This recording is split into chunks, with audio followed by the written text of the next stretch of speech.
Ladies and gentlemen, please welcome back to the stage your 2019 GAM Conference MC, Karen Brady.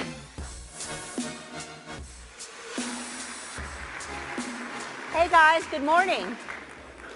Welcome back. Judging by the videos, I noticed that somehow you were able to work a little fun into your busy schedule yesterday.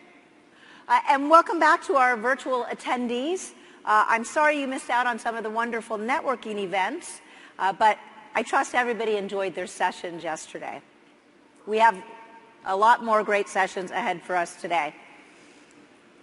I want to start off with a very special invitation to all of you. It's an invitation to the IIA's 2019 International Conference. It's special because it's going to be in Anaheim, California this year in July. And that is special because, of course, it isn't always in the United States, so we don't always have this opportunity. And if you have never had the experience of attending an IIA International Conference, you're in for quite a treat. Let's look at the video.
Okay, so again, I hope you all have an opportunity to attend because we don't always have this opportunity, and this year it's going to be in our own backyard. So when you're in the exhibit hall today, make sure you stop by the International Conference's booth because they will be giving away a free registration to the conference in July for you or your colleague, so make sure you sign up.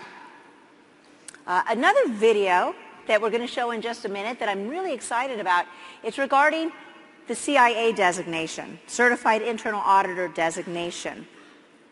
And I really want to encourage each and every one of you to get your CIA. I cannot tell you how far it goes to speak to your credibility and competency as an internal auditor, having this designation.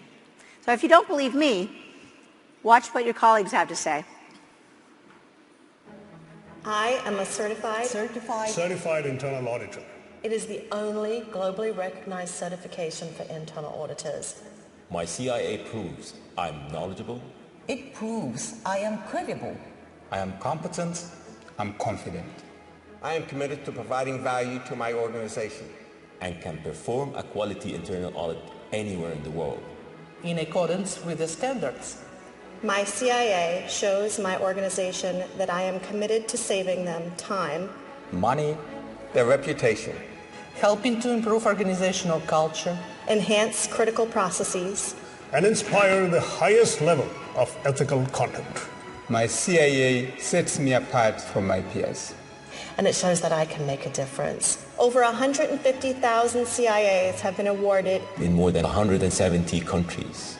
Join us and prove your commitment, knowledge, and value. We are an esteemed group. We are globally strong. We are CIA certified.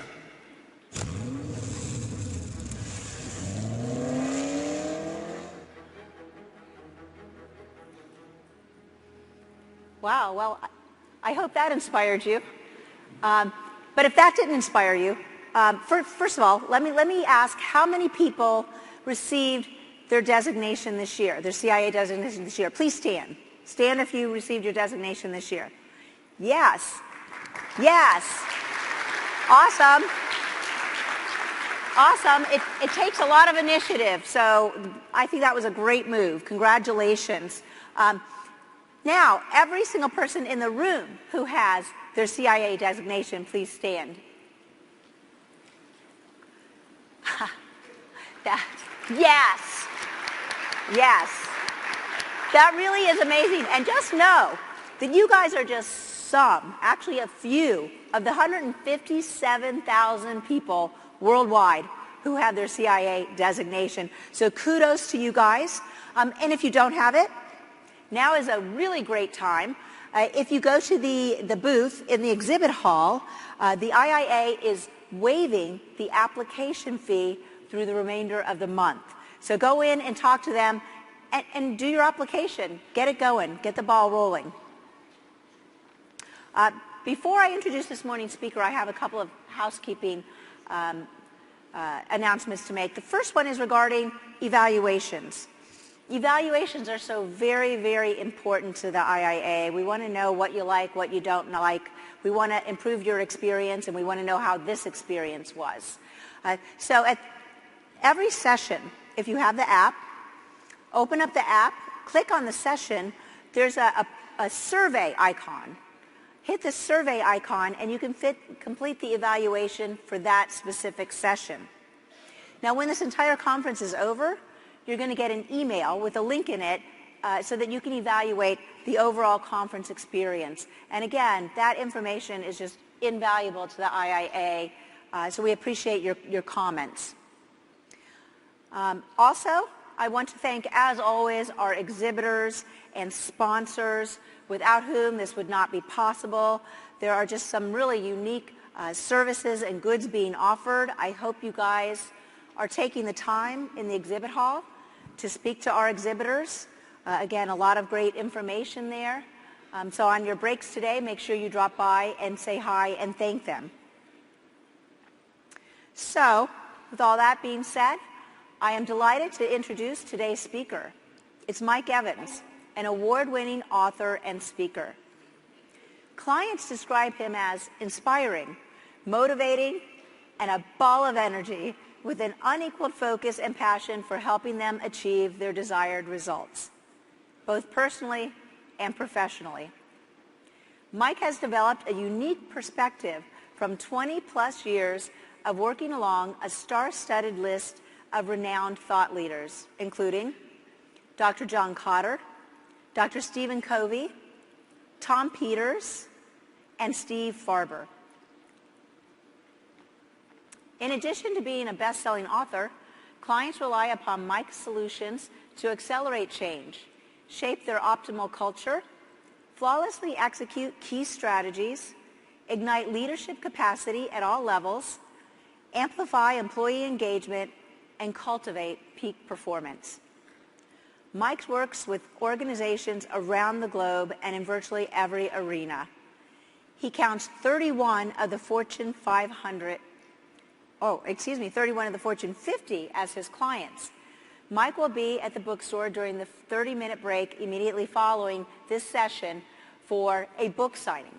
So please join me in welcoming Mike Evans.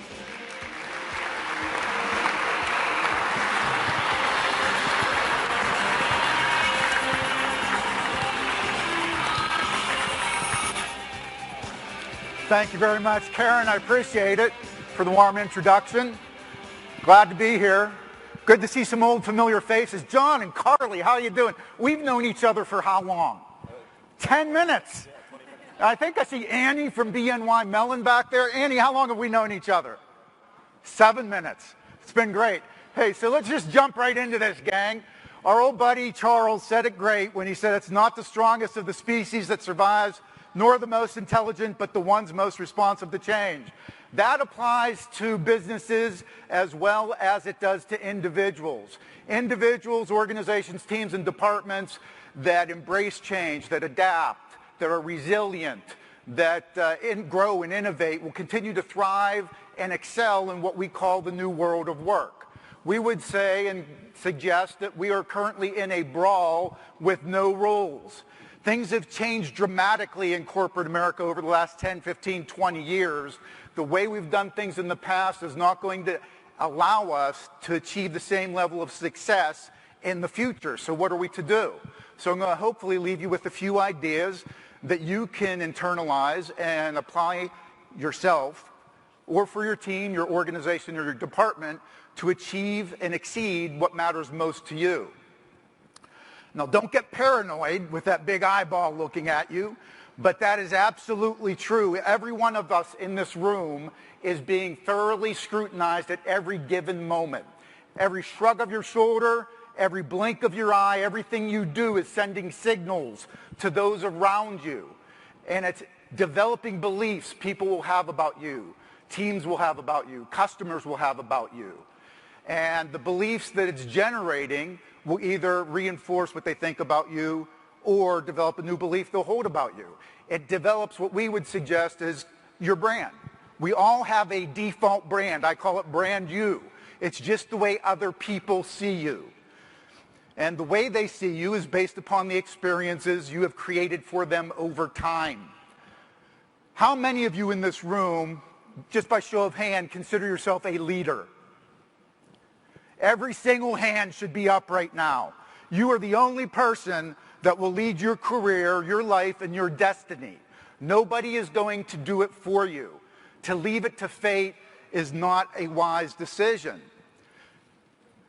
Leadership is not about your title. It's not about what it says on your business card. It's not about how many people report to you.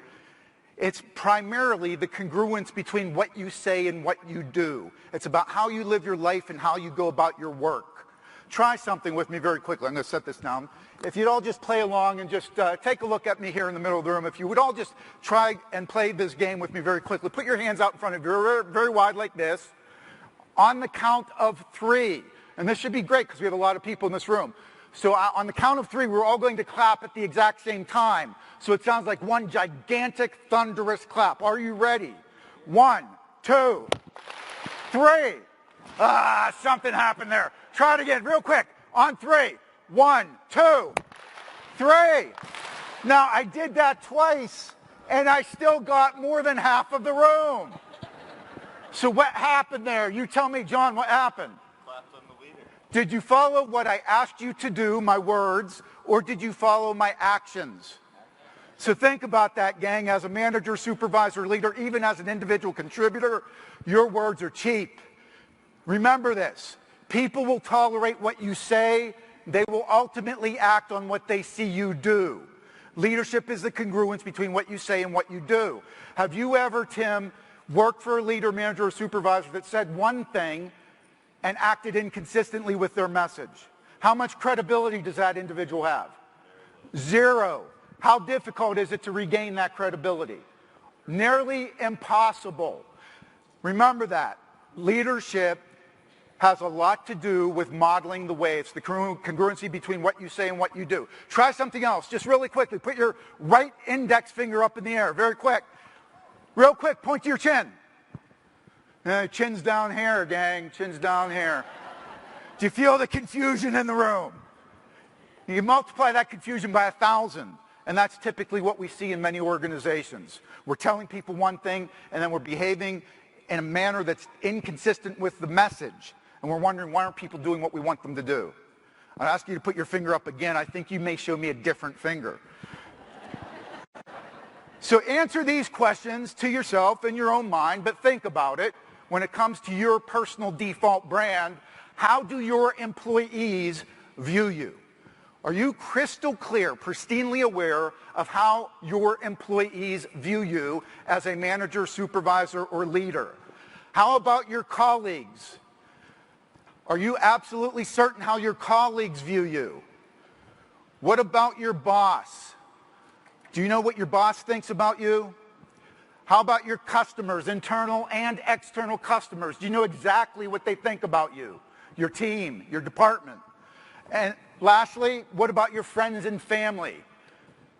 What's the only way, Elizabeth, that anybody can be completely sure how to answer these questions?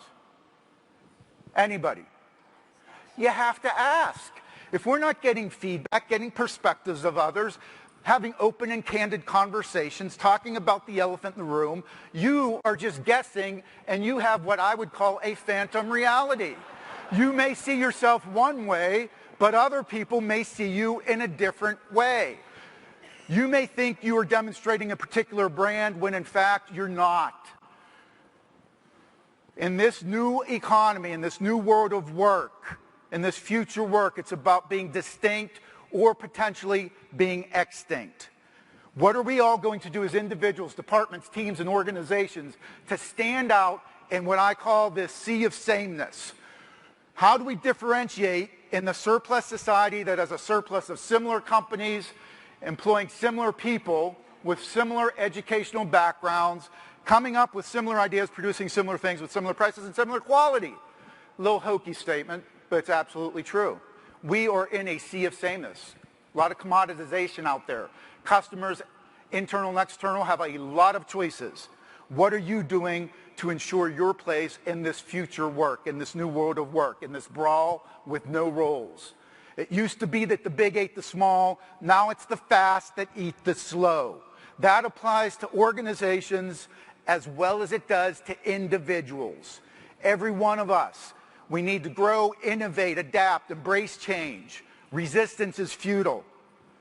It also applies to teams and departments and entire organizations.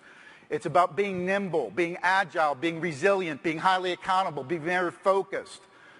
Here's what Jack Welch had to say about this new world of work. Organizations cannot be tentative. Excuses like channel conflict and marketing and sales aren't ready cannot be allowed.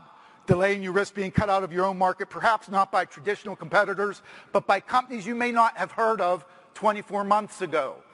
Think about that statement as it relates to what Amazon.com did to all the small mom and pop bookstores years ago. They wiped them out. They no longer exist. Do you think there are organizations out there right now that are looking to capture some of your market? Of course there are. There's probably kids in college ensconced in their dorm room trying to reinvent your business right now. Complacency, clinging to the status quo is not an option. I was just talking to John and Carly here about Payless. Did anybody see this? About a week ago, Payless just announced they're closing 2,500 stores. They missed the boat. They didn't realize everything should have shifted to the web 10 years ago. Brick and mortar is gone. Do you remember this place, Blockbuster? Companies used to emulate and want to look at Blockbuster and benchmark them as to what we could do to get to their degree of success.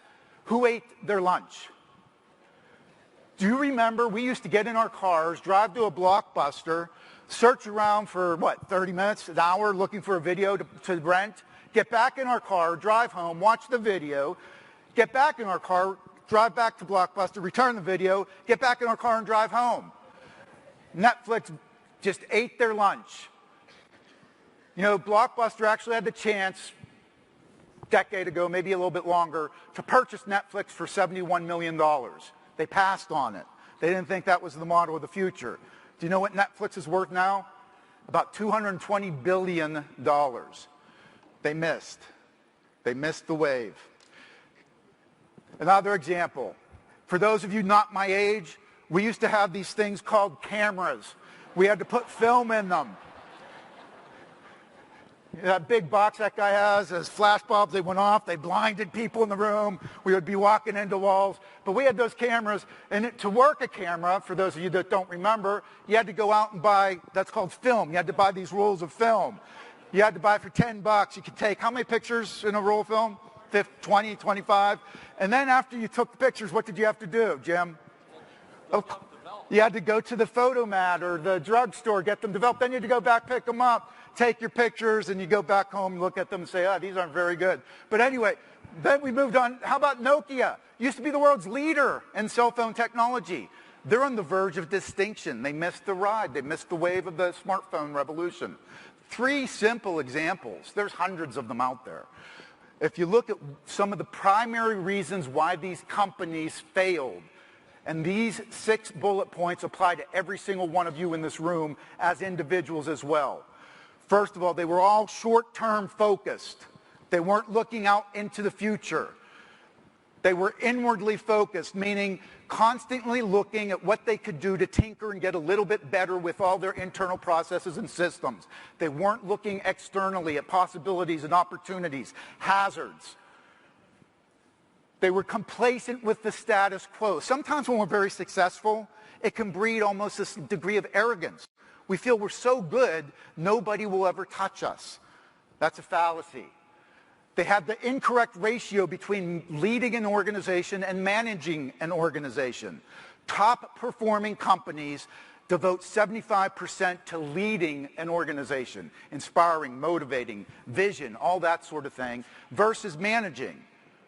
You know, both are needed, but companies that do extremely well have a higher percentage on leading. They were all reactive rather than being proactive, and they were all completely averse to taking risks. They wanted to cling to what they knew. Now, I was listening to this earlier. Everybody, if you just be really quiet and just listen, off into the distance. Do you hear that whooshing sound? Do you hear it?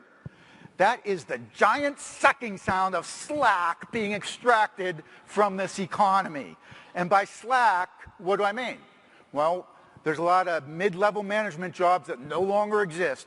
If you look 10, 15, 20 years ago, they are completely gone because some of those jobs, and by the way, the seven-sided pincer movement, it's gunning for your job, every one of us. It's coming to displace your department, and it's looking to reinvent the way your business is done. These are 7 relentless, powerful forces that are gunning for all of us. How many jobs over the last 10, 15, 20 years have been completely abolished because of ERP and SAP? Hundreds of thousands. Think about white-collar robots. A simple example are cash machines.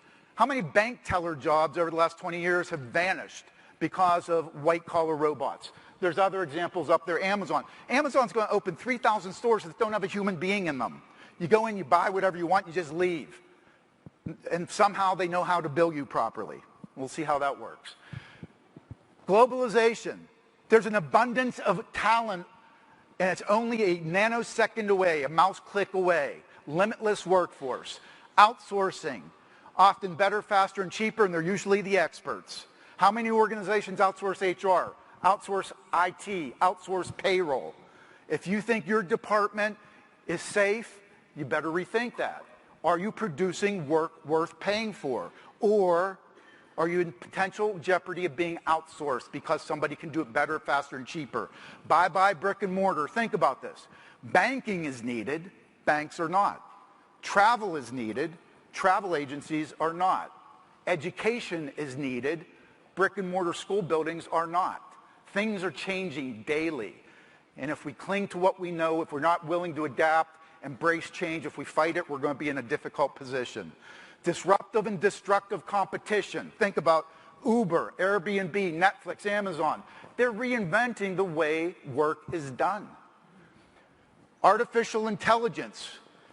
You know, there are robots out there now performing surgery. Surgeons are being displaced. So if we think we're safe, think about that. Surgeons are being displaced by robots. Ray Kurzweil, head of Google's artificial intelligence unit, had that to say. Medical robots will go inside our brain and connect our neocortex to the smart cloud by the year 2029. That's not 50 years from now. It's not 30. How many years is it, Ed? You tell this guy's an auditor. It's 10. 10 years. Now, what he is saying basically is by the year 2029, those of us that want to will be able to plug our head into the smart cloud and know everything there is to know about everything. Think about that. How do you differentiate in a world where everybody knows everything there is to know about everything? Do you remember the movie The Matrix? It's like plugging your head in and downloading every piece of information available by 2029. Some people say, hey, he's a little nuts, it's 2030 or 2040. but it will happen. And if you don't believe that, that's fine. Even if it's only 5% accurate, think of the ramification that will have within corporate America. And you may dismiss Ray, but 90% of the hundreds of things he's predicted over 50 years, 90% have come to fruition. Think about disruption. Let's look at a couple examples here. Peopleless warehousing. 30-acre warehouse with no people in it, completely operated by robots. Virtual touch. The technology to actually feel what you're looking at on your computer. Robots, well, this is happening right now, delivering to your doorstep. Think about the displacement. What impact will that have on those that hold those jobs now? Chefs, kitchens with no chefs in them. Everything's done robotically. White-collar robots. Robots designing and building homes. Goodbye architects, goodbye contractors. The robots are taking over. Flying cars. Like the Jetsons. Do you guys remember the Jetsons? How are we going to deal with that traffic, huh? Millibots, healing our bodies from the inside out. Cell-size microchips being planted inside our bodies to repair our bodies from the inside out. Self-learning artificial intelligence. You want to see something pretty amazing? Google Sophia and take a look. You'll feel like you're actually interacting with a human being. You ever watch Westworld? Think about that as it relates to what we all have to do in the future. I saw your sign the other day, and when you think about this conference where leaders come to evolve, that's what it's all about. How do we grow, adapt, innovate? How do we reinvent ourselves so that we thrive and excel in this new world of work and turn disruption into opportunity? If you fight it, you're going to find it to be a losing battle. We need to embrace it. Resistance is futile. And by the way, let's talk about some of the things that we could be thinking about to be distinctive, to set ourselves apart, to secure our place in this new world of work. Quality and service is not enough. That's the price of entry in today's economy. While everything may be better, it's also increasingly the same. Service versus experience. Can I put you on the spot? What's your first name again? Matt. Matt, what would you say the difference is between service and experience? Experience is memorable. Experiences are memorable. Think about that. That's absolutely true. Experiences create extreme degrees of loyalty. I remember when my sons were younger, 6, 9 years old, coming home from soccer games, and they would want to go to a particular Burger King that was 3 miles further out of the way than the one closer to home, because even at that age, they loved the people that served them at that Burger King. People will pay more for an experience. Experiences are as distinct from services as services are from goods. It's the way Progressive looks at it. It's not about insurance. It's not a commodity. They sell the experience of speed, working with them. Any Starbucks fans in the room? Not a whole lot of hands up in the air. I'm a Starbucks fan. Whether you're, wherever part of the country you're in, Wawa, Sheetz, 7-Eleven, whatever it is, it's crazy that people will go and spend $28 for a cup of coffee, but they do it for the experience. The way Starbucks looks at it is like this.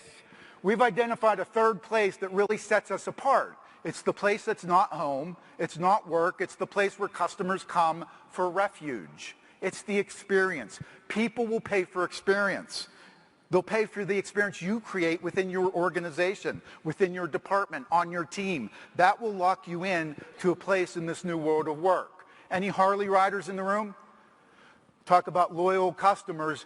This is the way Harley looks at it. They don't look at it as they sell motorcycles. What they sell is the ability for a 43-year-old accountant to dress in black leather, ride through small towns, and have people be afraid of them. It's the experience. You don't merely want to be the best of the best. You want to be considered the only ones that do what you do. As an individual, we want to create where your boss, what's your first name? Kendall, where your boss is thinking, we can't open the doors until Kendall gets here. We need Kendall. That's where you want to get your brand to. You want your team to be viewed that way. You want your department to be viewed that way. You want your company to be viewed that way. And this quote is from one of the world's most foremost management gurus, good old Jerry Garcia of the Grateful Dead. So what are some options? What do we need to do? How do we survive in this new world of work? Well, here's what I would suggest is a survival toolkit for each and every one of us. First is mastery. Be really, really good at something. Create focus. You can't be all things to all people. Manage to your legacy. What do you want to be remembered for? Produce work that's memorable, braggable, and has a wow factor. We all need to have a unique selling proposition for ourselves, our team, our department, and our company. And hopefully you can put it together in a statement that's 10 words or less so that people quickly understand what sets you apart from all the other options that exist. We all need to create a networking obsession from a vertical hierarchy to horizontally, both E&I, external and internal, within our organizations and outside. We all need to adopt an entrepreneurial instinct. We need to have an obsessive and nonstop eye for opportunities internally and externally. We all need to become CEO of our own little company. I call it Brand Me Inc. I am the CEO. I'm the leader of my career, my destiny, and my life. No one's going to do that for me. And master of improv, a willingness to take on whatever role I need to take on in order to achieve the results that matter to me, to my company. We all need to have a sense of humor. You know, if you screw up, don't cling to it. Don't focus on what went wrong. Learn from it and move on. We need to be comfortable in our own skin. Bring interesting you to the workplace. We all need to have a relentless appetite and thirst for technology. It's not an option. Things are changing so quickly. We can't fight that off. We need to embrace that. We need to embrace marketing. We need to be the chief storyteller of our own distinction. And we need to hopefully get others telling the same story so it makes us distinctive and builds the brand that will separate us from everybody else that's out there. We need to be obsessed with renewal. We need to learn something every single day. You know, I've been telling my kids since they were this big that you need to understand that you need to develop new skills, develop new competencies every single day, because things are changing so quickly that what you learned a year ago, 2 years ago, 5 years ago, it's going to be potentially obsolete. We need to learn every single day, develop some new skill every single day, even if it's how to do something new on an Excel spreadsheet. But if you're not learning every single day, you're falling behind. Outwork and over-deliver. Show up early, leave late, sweat the details, fastidious all the time. And excellence always. Mediocrity is simply unacceptable. Produce mediocre work, and it's going to create a brand where you're a mediocre employee, mediocre department, mediocre organization. In the new world of work, it's soft skills that will prevail. I'm not going to spend a lot of time here. I'll just throw the slide up on the screen. By the way, all these slides are available to you electronically, so don't worry about capturing notes. But here are the types of skills we believe that every one of us needs to embrace and develop over the next few years in order to survive and excel in the new world of work. What we did in the past is not necessarily going to help us achieve the results we've achieved in the past. We're going to continue to need to adopt and embrace these skills in order to thrive. We'll take exemplary leadership at every level.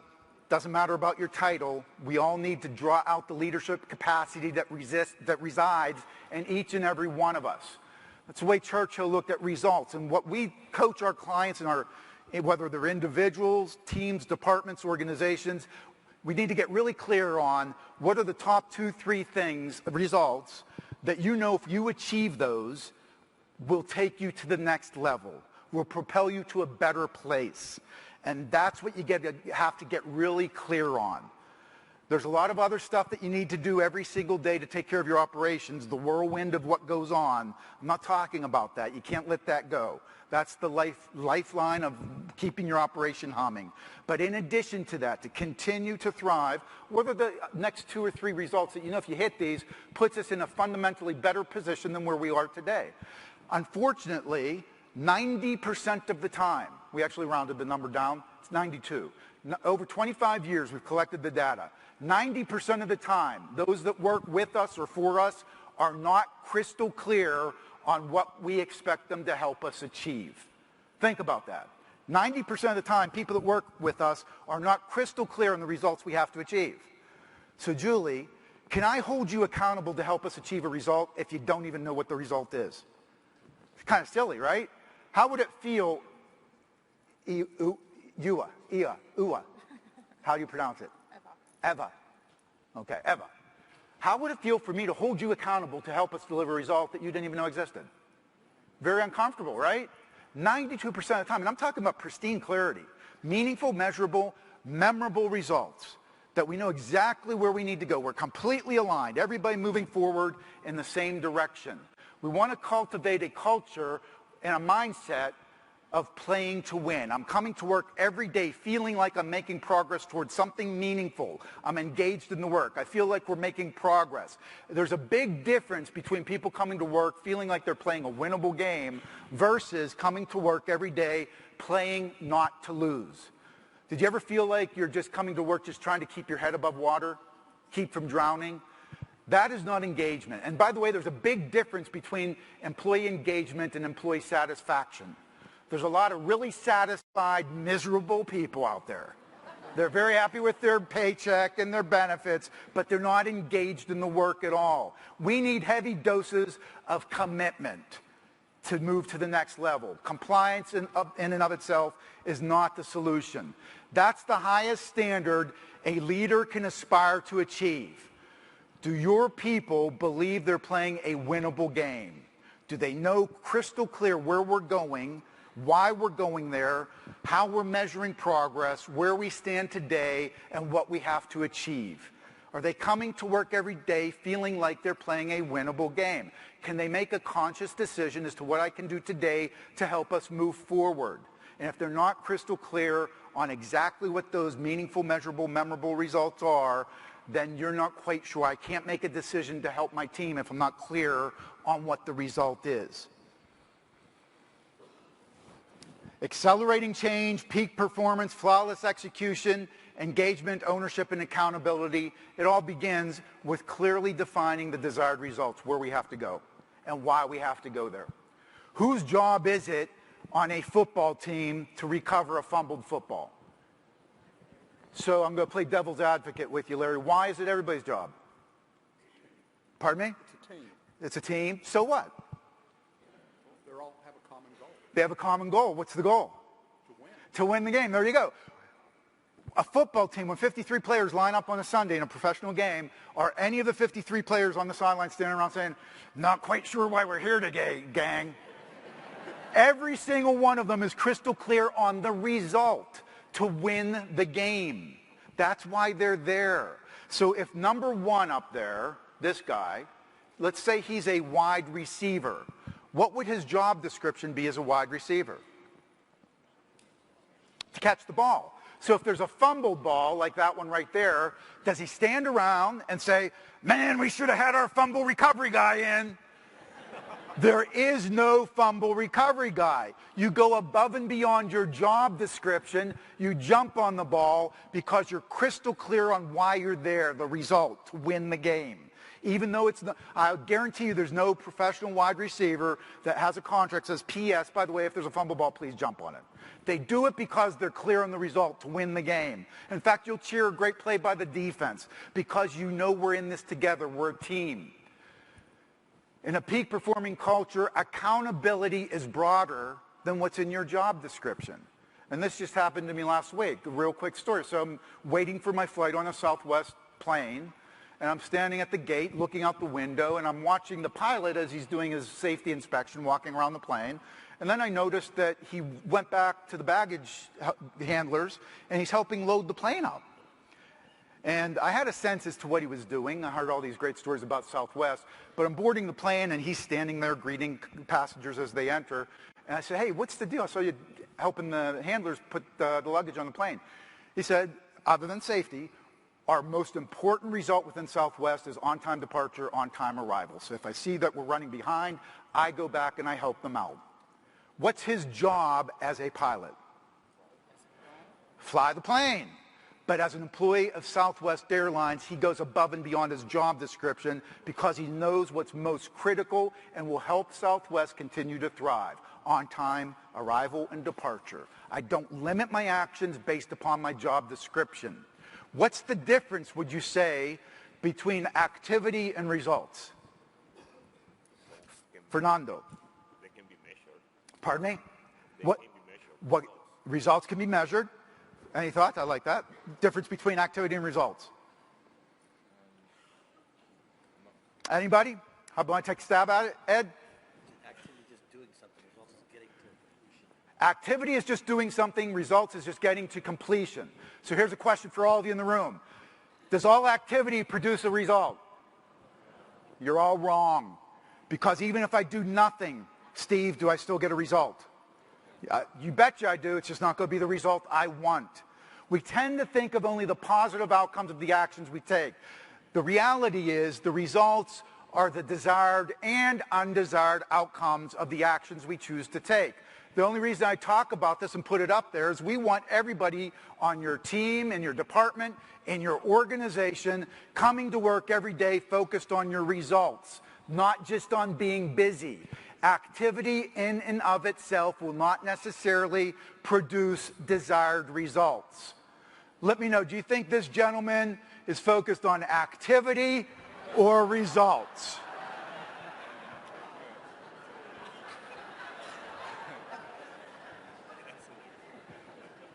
So hey, listen, let's break this up. I only have a few minutes left, so we're going to play a real quick game to break up this session. I need everybody, for this game, I need everybody to stand up and just pair up with somebody in the room. You need a partner. Stand up, push your chair in, grab a partner. Sheena, you're going to be my partner. Come up on stage.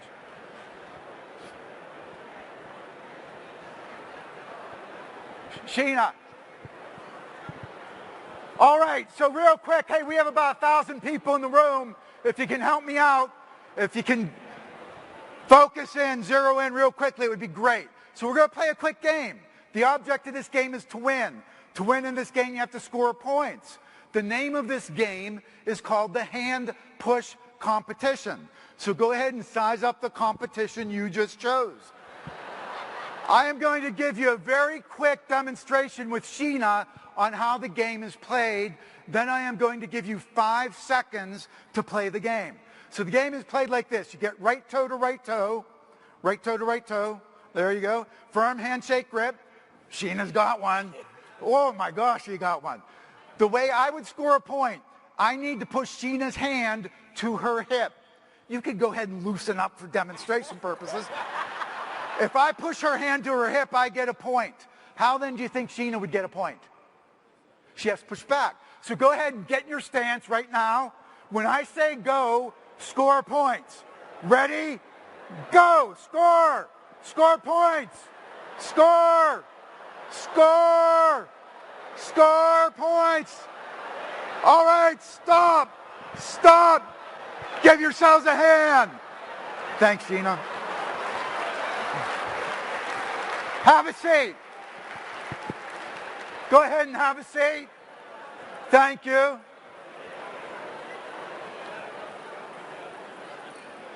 So, hey, by the way, gang, when I said go there, how many of you thought I said kill?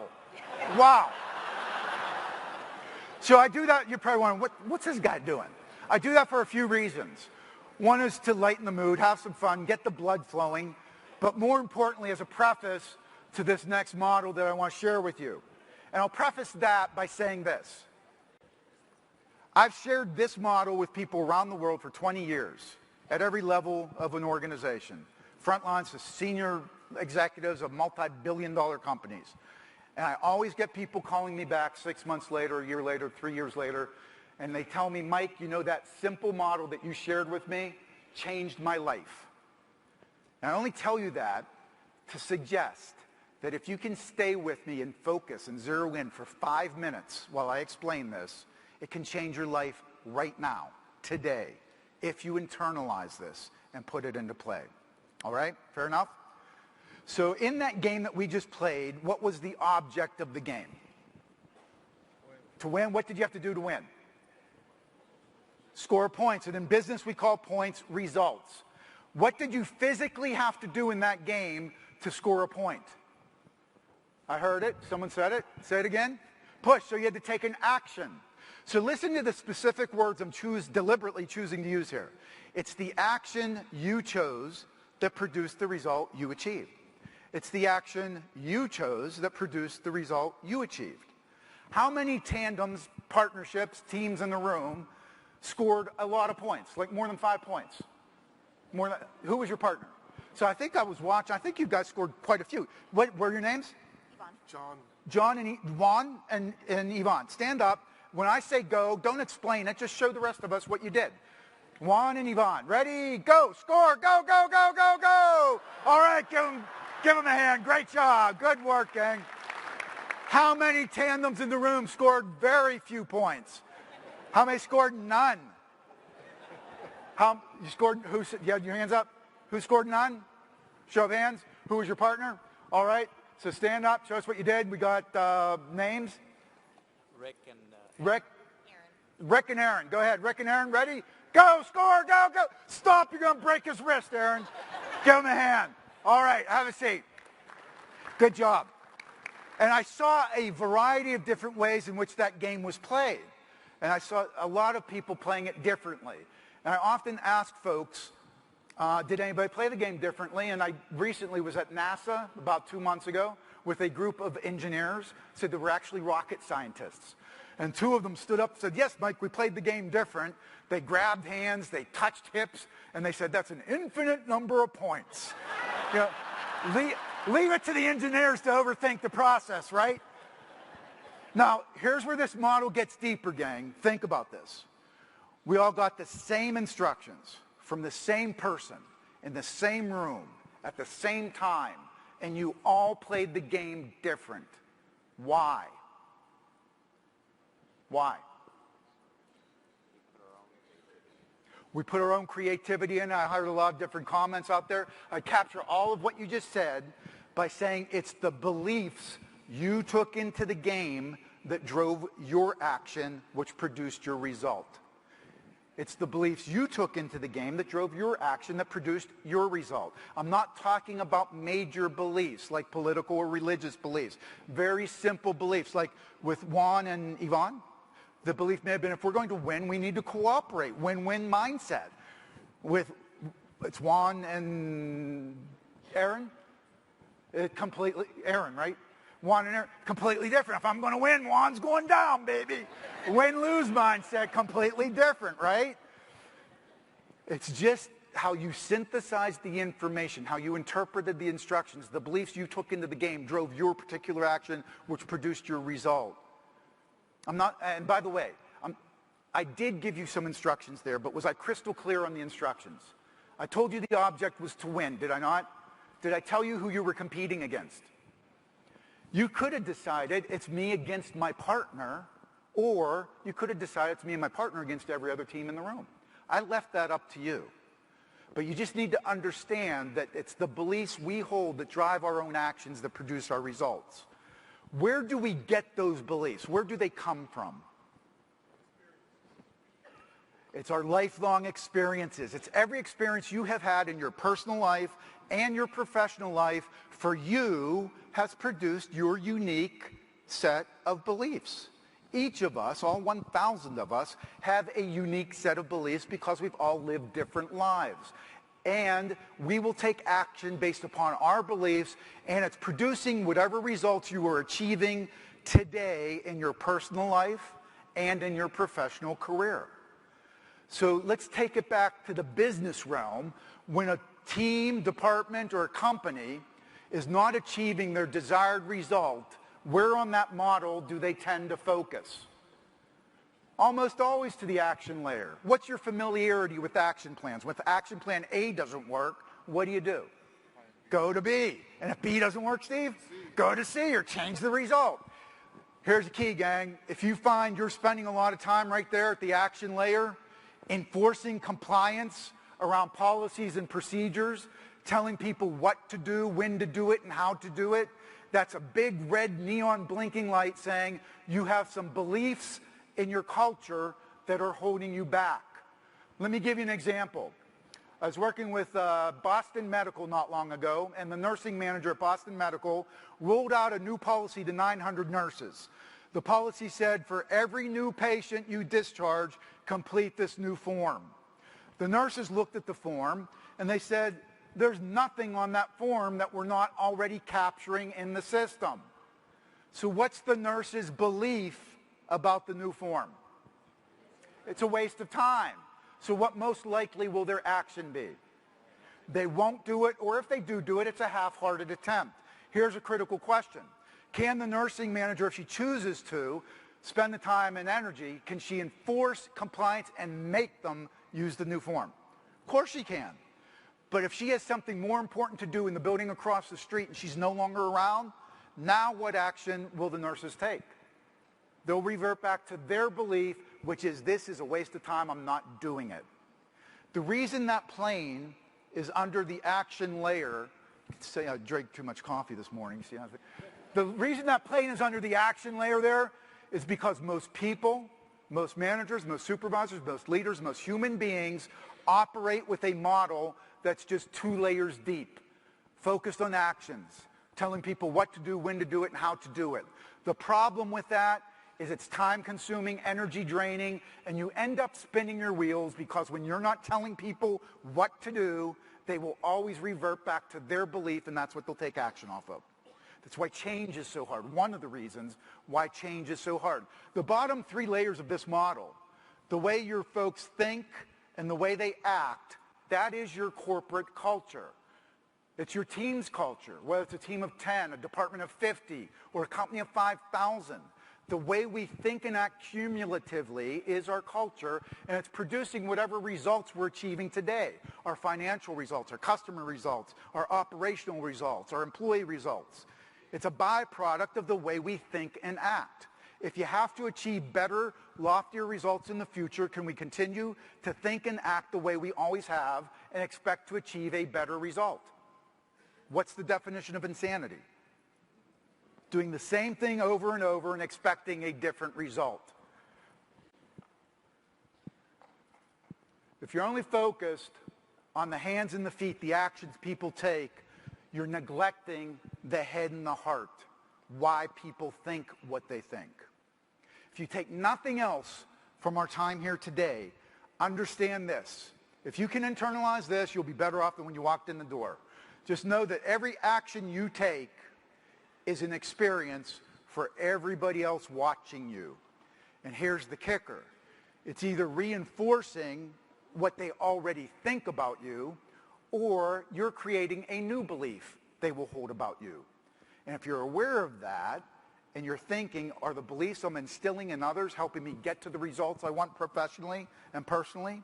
Or am I unintentionally creating beliefs in others that are going to hold us back? Then you become so much more effective. If you can go through life with all 4 layers, viewing the world through all 4 layers, constantly thinking about what's the experience I'm creating for those around me, my colleagues, my peers, my customers, my friends, my family. What's the experience I'm creating for them? What belief is it cultivating? If they believe that, is it helping me get to the results I want? If you can think that way, you become so much more effective personally and professionally. If you have a belief that exists about you, if somebody has a belief that exists about you, and you don't want them to think what they think, you don't want them to hold that belief, what does this model suggest you would have to do to shift somebody's belief? There you go. You need to create a new experience. You need to own that. You need to own it. And sometimes you can shift a belief based on one new experience. Sometimes you might need to create 20. I'll give you an example. I have 2 sons. My younger son, Nick, when he was 10 years old, was viciously attacked by a wild dog when we were on vacation in Mexico. To this day, he's petrified of dogs. 23 years old now. 13 years later, he's still petrified of dogs. He can see a dog 100 yards away, he gets antsy. We've tried a lot of good experiences with Nick around dogs. Neighbors' dogs, family dogs, stuffed animals. He wants nothing to do with dogs. He and I were body surfing last summer. We're out in the water, and I see this guy strolling down the beach tossing a tennis ball to a dog that was no bigger than a loaf of bread. And I'm thinking, what's Nick going to do when he sees this dog? He turns around, sees the dog, starts hyperventilating, goes into a panic attack, and nearly drowned me. His belief about dogs is so deeply embedded in his head, it may never change. Now, the same son, I remember this like it was yesterday, when he was 6 years old, take him to his pediatrician, who's a female physician. He's sitting on the examination table. My wife and I are both in the room. The doctor walks in the room. He looks up at me. He says, "Dad, ladies can't be doctors." I said, "He didn't get that from me." I said, "Nick, women can do anything they want to do." And his response was, "Oh, okay." His belief about women not being able to be doctors changed on one piece of better information. And the only reason I tell those two stories is because every one of us in this room needs to understand if people have beliefs about you, sometimes you can shift it based on one news experience. Sometimes people might have such a deep history with you that their belief is so deeply embedded, you might need to create 20 new experiences until they shift their belief. The other thing you need to understand, that belief layer right there, when somebody gives you feedback, feedback is just somebody's belief. So it does you no good to get defensive when somebody gives you feedback. Don't filter it. Don't dismiss it. Don't fight it. Don't try to justify why they shouldn't think that, even if they misinterpreted an experience, because the only reason they think what they think is you made them think it through some experience that you created. Either a direct experience, direct interaction, or I watched you from afar, or maybe I heard a story about you. Stories are simply third-party experiences that develop beliefs, and I'll take action based upon those beliefs. So don't dismiss feedback. Don't filter it. Next time you get feedback, just think to yourself, is that a belief I want that person to have? And if you don't want them having it, shift it by creating new experiences. If you don't care if they think it, go on with your life. Just remember that. Remember the hand clap thing we did? What you do speaks so loud people cannot hear what you say. Words are basically cheap, pretty much meaningless. People are watching to see what you do, especially as a leader. We'll work a lot harder and more effectively for people we like. And guess what?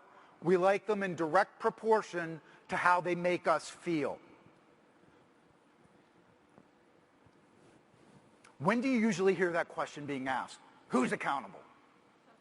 When something goes wrong. Yeah, that came out quick. When something goes wrong. And so when somebody hears who's accountable and they're thinking after something went wrong, what do they typically come up with? Someone else. They come up with excuses. And as leaders, we start thinking, man, all we hear around here are excuses. So we ask the question even more. Who's accountable? Who's accountable? But the perception and connotation of accountability hasn't changed. All people are really hearing you say is who's to blame, and they come up with even more excuses. It's kind of a nonstop merry-go-round. In most organizations that we work with, the perception of accountability is somewhat negative. People see it as historic, punitive, focused on blame, and we use it after the fact to beat people up over the head for failing. I'm going to share with you how you can transform accountability into something that's more engaging, positive, forward-looking, and people will actually embrace it and want to take accountability to help you achieve what matters most. So you're all probably familiar with Murphy's Law, right? I was in a session in Ireland, and a gentleman stood up at this point and said, "Yes, but Mike, are you familiar with O'Reilly's corollary?" And this is what he said. So in other words, when things go wrong, they can go really wrong. And when things go wrong, people like to come up with excuses. So if you look at this next model that's up here on the screen, you'll see there are three sections. There is a pool of water in the middle. You'll see the pool of water in the middle. And below the water, you will see all the 7 categories into which all blame falls into one of those categories. Above the water, we have the 4 keys to accountability. So when somebody is down here in what we would call anchored in the blame game, below the water mentality, their thinking is this. They're focused on everything they cannot control. They're like an anchor holding the organization back. They feel victimized. They're cynical. They're blaming everything around them. They're stuck. They're frozen in their actions. They're missing every opportunity to move forward. But the primary thinking when somebody's down there below the water is this: not my fault, nothing I can do about it. That's the epitome of below the water blame game thinking. When somebody is up here above the water taking the keys to accountability, it's completely different. We're focused on everything we can control. We're like an engine blasting the organization forward. We're driven. We're resolute. We're looking for solutions around every obstacle. We're persistent. But the primary thinking up there is this: we're always questioning and asking ourselves, what else can I do to get the result I want? Think about people you know in your professional life and in your personal life who consistently achieve and exceed the results that are important to them. They're always considering that question up top: what else can I do to get to the result? It's very easy to drop below the water and play the blame game. There's almost a gravitational force that pulls people there. It's like a crystal clear turquoise pool down there, Sheena, where people are saying, dive on in, we got our excuse, nothing we can do, real easy. Takes a lot of internal fortitude to realize when we're playing that blame game and take the keys to accountability to move forward.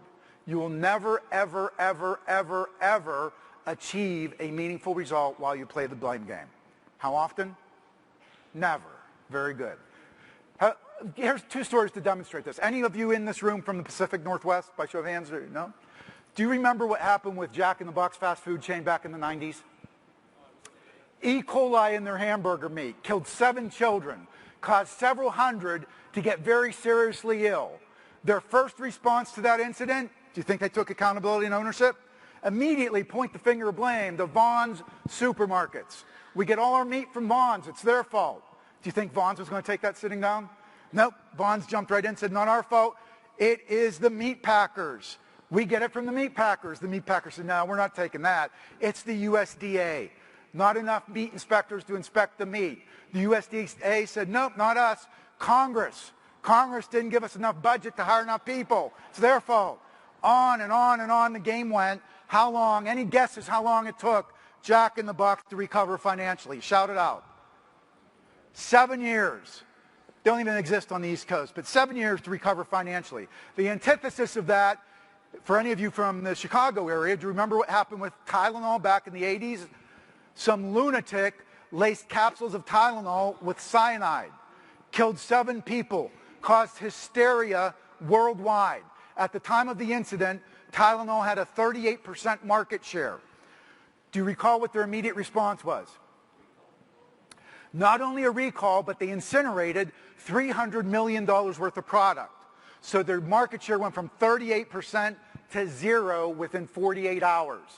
Do you remember what they did next? Developed tamper-proof packaging, which is still around today. So it's on everything from peanut butter to aspirin. In fact, if you have a headache, now you have to plan 3 days in advance to open the damn package up. But back then, they were the only ones with that technology. Any ideas or guesses how long it took Tylenol to go from 38% market share to 0 and recapture 38? Take a guess. 2 months. That's the difference between below the water blame game thinking and above the water taking accountability thinking. And the key is this: most people would have given Tylenol a pass.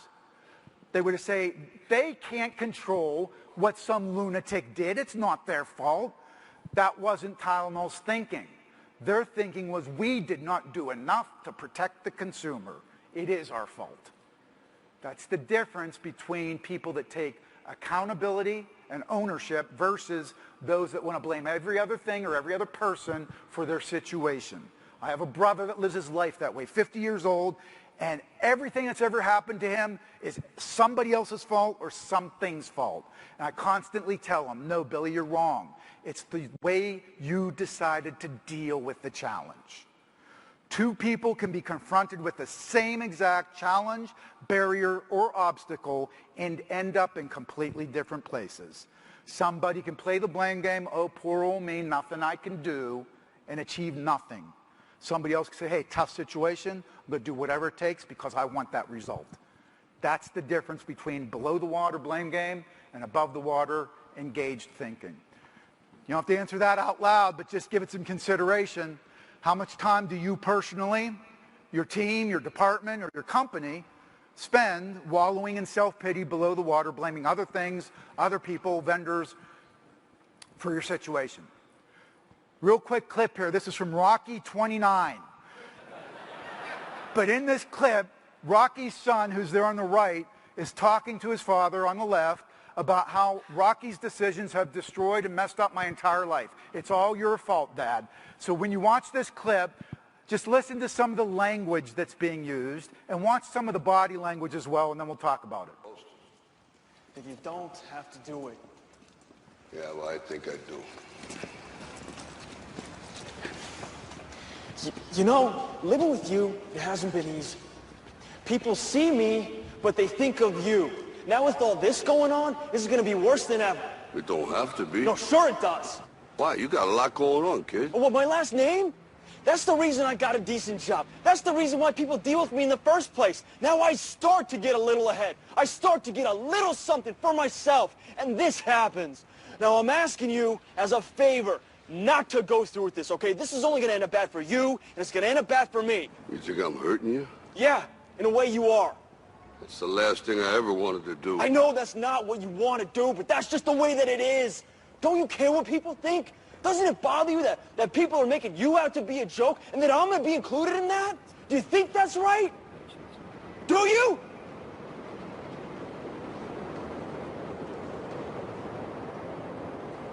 You ain't gonna believe this, but you used to fit right here. I'd hold you up and say to your mother, this kid's gonna be the best kid in the world.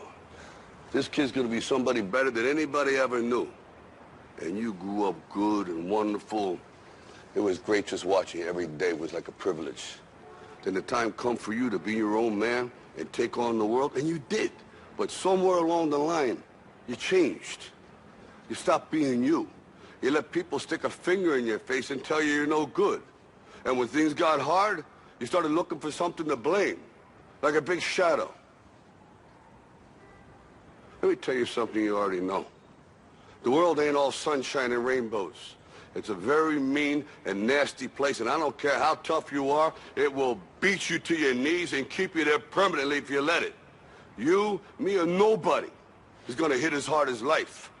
But it ain't about how hard you hit. It's about how hard you can get hit and keep moving forward. How much you can take and keep moving forward. That's how winning is done. Now, if you know what you're worth, now go out and get what you're worth. But you got to be willing to take the hits and not pointing fingers saying you ain't where you want to be because of him or her or anybody. Cowards do that, and that ain't you. You're better than that. So John, my friend from Pittsburgh, next time somebody comes up to you with an excuse, that's your rebuttal right there. It's easy to point the finger to the big shadow, somebody else, something. No. We're all accountable for our own destiny, for our careers, our life, and our destiny. And accountability is not an excuse. It's just completely recognizing your own reality, your team's reality, your department's reality, your company's reality. And then once you recognize the complete, total reality, developing a solution and accepting ownership. Accept ownership, create a solution to move forward, and implement the plan.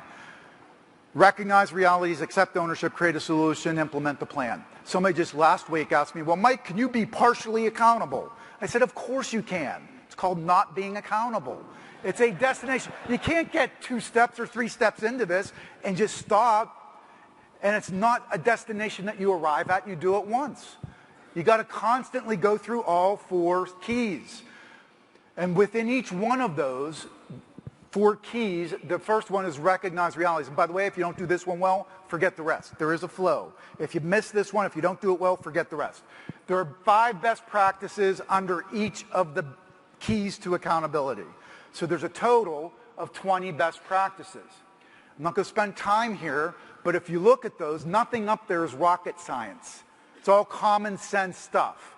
And by the way, it's not about how well you do this stuff. It's about how often. It's frequency. Individuals, teams, departments, and companies that do this stuff more frequently tend to achieve and exceed the results they want to go after. It's about frequency. Here's the dictionary's definition of accountability. Subject to, having to report, explain, justify. Does that strike you as above the water engaged and accountable, or below the water blame game? It almost shouts out, if you don't deliver a story. We suggest there's two views to accountability. Most often, it's this view. It's after the fact. Someone screws up. It's seen as punitive, historic, focused on blame, and we beat people up with it after they screw up. No wonder accountability has a bad connotation. What we're suggesting is this. Get really clear, in addition to the whirlwind, the abundance of everything you got to do every day, get really clear on the additional 2 or 3 things that your team, department, or company has to achieve to get to the next level, and then engage everybody on the front end by asking that question. Who's accountable to help us achieve that result? Well, we all are, because we're all on the team, whether it's a team of 10, 20, or 20,000. That's why we hire people, to help us achieve results, not to be busy. You let me know if you think these folks in this short video clip are above the water engaged or below the water blame game.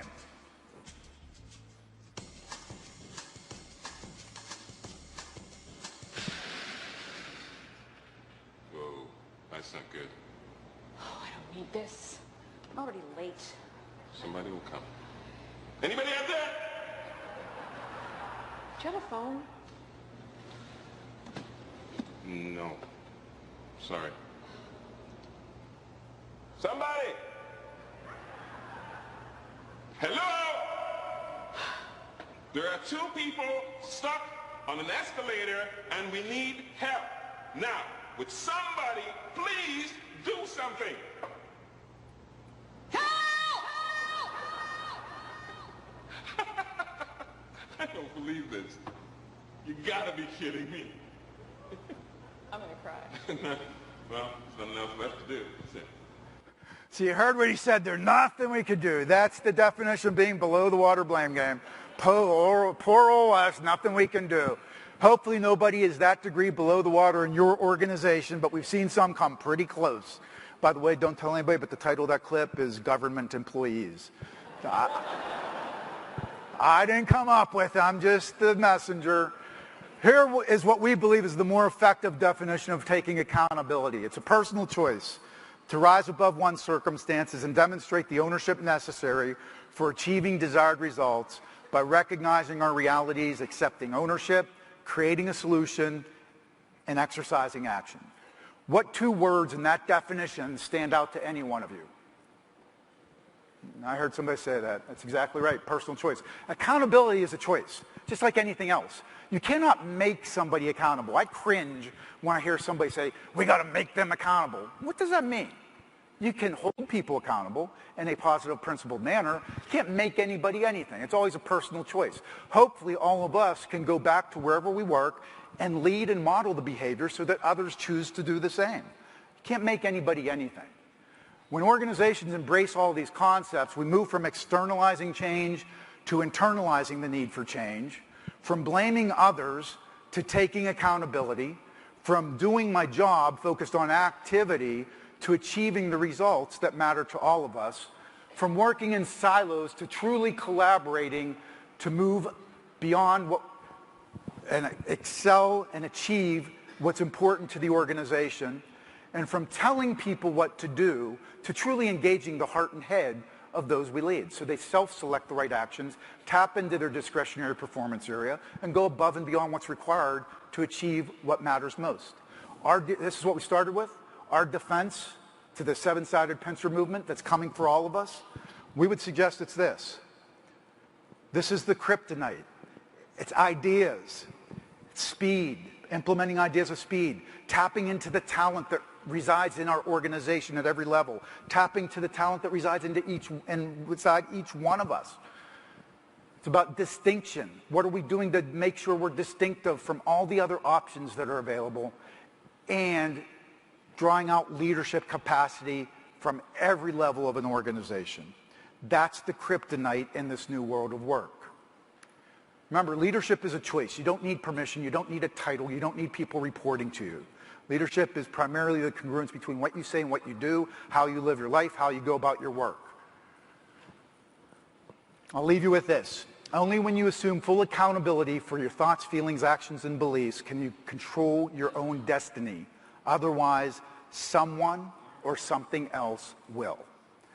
I really appreciate the opportunity to spend time with you here today. Wish you all the best. Live and lead accountability.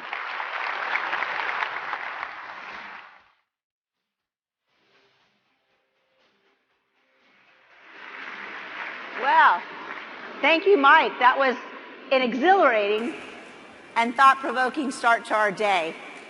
As you know, we have a break now for 30 minutes, and don't forget, Mike will be in the bookstore doing a book signing during the break. So take advantage of that, and your next session, your concurrent session, will begin at 10:15.